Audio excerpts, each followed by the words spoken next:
Minister Sharma, it's a pleasure to have you here. How can Northern Ireland become a hub for Indian business? See, Indian businesses are looking at Northern Ireland both for the investment and the technology collaborations. Now, Indian businesses have invested in various sectors, particularly in the knowledge sector, communication, IT, BPOs.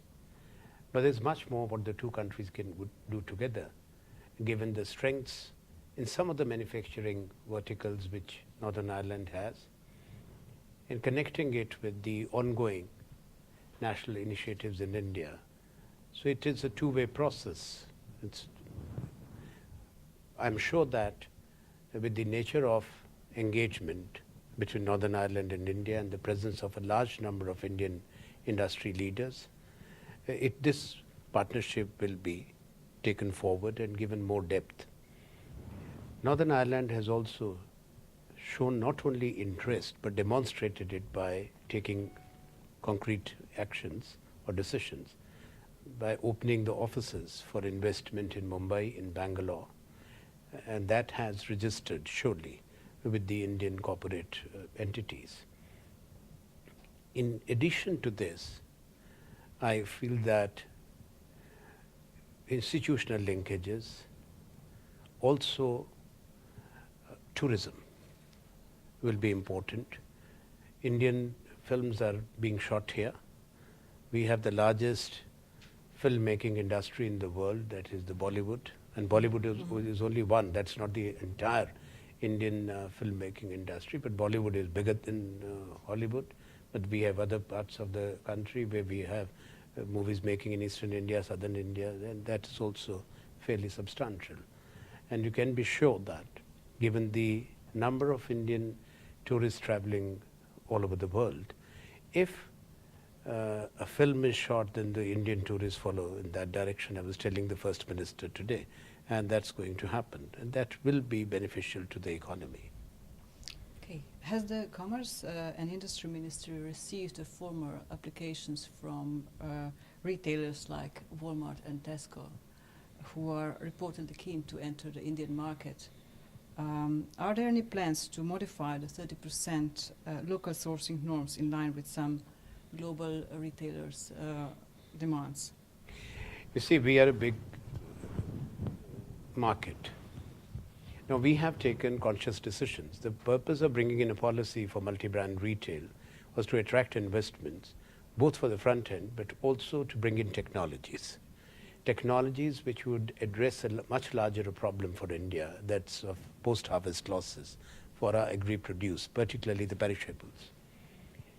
We are the second largest producer of fruits and vegetables in the world, and maybe 35%, somewhere around that, perishes. It never reaches a kitchen or a market.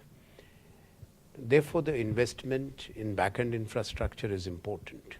What is sourced from India is 30% is only for what is processed. You cannot have investment coming in and not doing any local sourcing or manufacturing. Economically, that won't be a viable model. And particularly when it comes to agri-produce or the others, because already India is a major sourcing base. There's some of the companies which you have named, Tesco's or Walmart's, the Carrefour, they are sourcing a lot from India without investing. So once they invest and start manufacturing in India, we do expect that the sourcing will go up rather than going down. And you cannot have, for such a big market, it won't be, besides economics, will not work out. But job creation has to be there. In a country of 1.2 billion, you cannot say that, okay, coming in for what? The FDI will come in for what purpose? FDI will come in to create some infrastructure, to create some jobs, to create some domestic production or processing also. Not without that. So it has to be viewed in that context, not in the narrow context of 30% sourcing. So I also have to look at what India's own requirements would be. We have to address our problem of agro-processing and food processing, post-harvest losses. We cannot have a situation where, sourcing is from outside India. would be a matter of major concern. And nobody should have any objection when without the policy being there, sourcing is done from India, and not small amounts. There's like 500 million sterling or $1 billion US. I'm talking the multi-brand retailers. With regard to your specific query about whether there have been proposals, sounding outs have been there. The Tesco chairman had met me in Davos. Their CEO met me recently.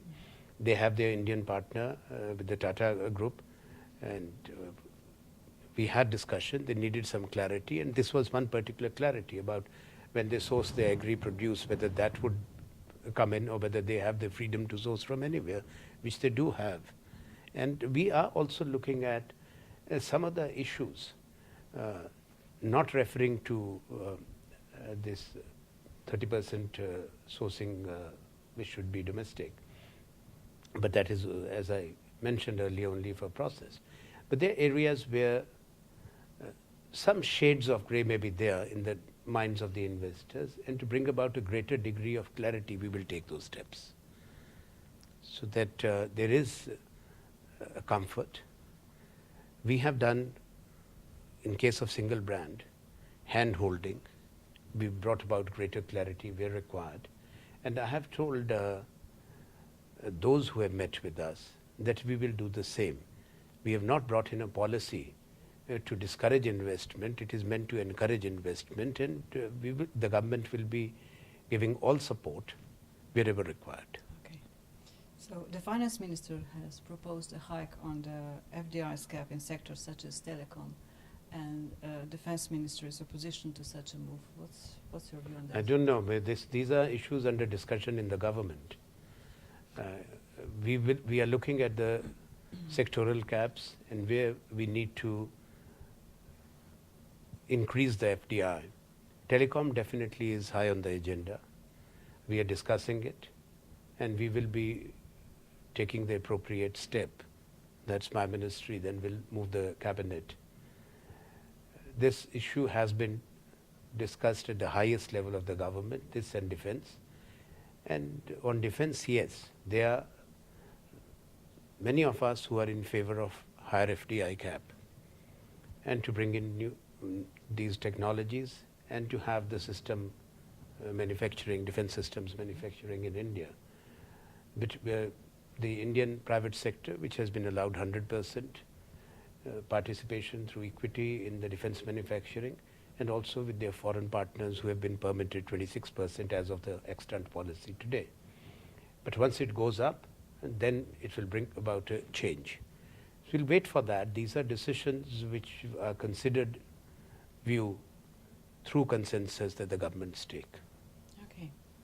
So now a question of free trade agreements. So India has already clinched and is in the process of clinching a number of free trade agreements. Your view on industry's concerns that these are more beneficial to partner countries rather than India? Well, I do not know from where they get it. We have seen that the agreements which we have signed have benefited both. There has been balanced growth, both with the ASEAN, Japan, Korea, when you look at where the trade was before we entered into agreements. And the negotiators have a very clear mandate. It's not that you just go and sign an agreement, but it's a two-way process. There are areas where you have been importing in the past and you'll continue to import. And those import numbers of the particular commodity will get reflected in the trade figures. But in today's world, where countries are engaged with each other bilaterally, or there are regional economic communities which are a reality in every part of the world, you cannot but take the next step to enter into preferential trade agreements or free trade agreements. We are not the only country which is doing it. The largest economy of the world is keen to stitch a trans-Pacific agreement. That's the United States of America. Take the case of EU, the agreements which they have, other countries of the world, and the regional economic collaboration from South America's through Mercosur and Andean communities, then NAFTA is there, ASEAN is there, then you have the APEC, but that is of course not a trade agreement. So India is also doing the logical thing. Okay, so the last question on your view on UK government plan to launch a £3,000 bond for visitors from certain high-risk countries such as India, Pakistan, Bangladesh. How do you think about that? I thought India is a strategic partner and a major investor in UK, not a high-risk country. We have discussed this between Minister Gregory Barker and me. Just now we did talk. Tomorrow I have 2 ministerial meetings, including the Cabinet Minister in the Prime Minister's office, Ms. Latchman. So we will take this up. They are saying that it is for a very limited purpose, but we have not been given the details. We'll go through them. We are of this view that as we are building a very strong partnership which encourages economic engagement, technology collaboration, investments, trade, which is also linked to job creation, wealth creation. Every step should be taken to facilitate the enhancement of that engagement, not to restrict it in any manner. For countries to engage, people need to engage, people need to travel. So these are issues which are between the governments, and I'm sure that whatever is done will not be injurious to the economic partnership and the strategic relations that countries have. Okay. Mr. Sharma, thank you very much for this conversation. Thank you.